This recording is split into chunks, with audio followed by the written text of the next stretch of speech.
L-eżibizzjoni jisimha It's 5 O'Clock Somewhere li hija kollettiva li qiegħda tesplora il-guilty pleasures. Anke l-ħtija jista' jkollha dimensjoni ħelwa, bħalma naraw fil-wirja li ġib it-titlu It's 5 O'Clock Somewhere.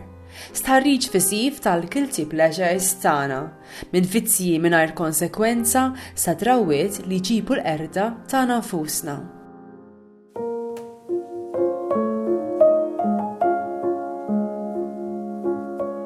Dan it-title ħareġ hija frażi komuni li tintuża meta forsi xi ħadd ikollu l-opportunità li jieħu drink alkoholiku kmieni filgħodu u biex ma jħossux daqshekk guilty jgħid iva x'imkien fid-dinja huwa il-5 ta' wara nofsinhar illi nassoċjaw ħafna man-9 to 5 mal-working hours u fil-5 ġeneralment jibdew ħafna barrijiet ikollhom il-happy hour.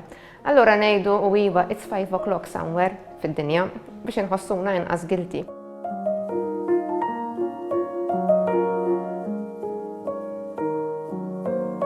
Għaw 11 artist li qed jieħu sem f'din l-eżibizzjoni u bħala ħanajdulhom hekk bħala challenge li jridu jagħmlu setgħu jiddeċiedu li jew jipproduċu arti li qed tirrifletti xi guilty pleasures tagħhom personali jew inkella ta' oħrajn li jafu li huma jarawhom bħala guilty pleasures interessanti jew inkella jużaw l-immaġinazzjoni tagħhom.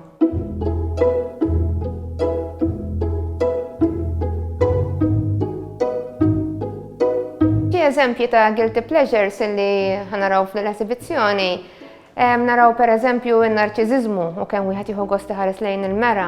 Naraw ukoll is-self projection, ġifieri meta wieħed joqgħod jaħseb u jipproġetta lilu nnifsu jagħmel xi affarijiet li huma vera mhumiex qatt ma jasal għalihom fil-verità. Kif ukoll il-gossiping, it-taktik, kategorija oħra li hawn numru ta' xogħlijiet iffokati fuqha hija s-sexual fetishes. Qegħdin jipparteċipaw 11 artist Maltin u kemm barranin kollha jgħixu hawn Malta.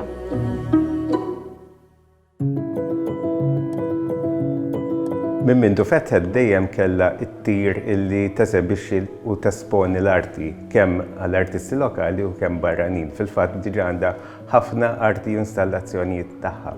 Issa meta aħna ttimjajna ma' Melanie ta' Artsven qed nagħtu skop ġdid biex intellaw l-eżibizzjonijiet f'livell ieħor. U anki xi kultant nażlu temi ftit differenti minn tas-soltu u forsi daqsxejn jaħarbu. Din hija t-tieni eżibizzjoni li qed nagħmlu flimkien u żgurament wara s-suċċess li kellna fl-ewwel waħda u li se jkollna f'din ukoll se nkomplu f'din il-ħidma tagħna.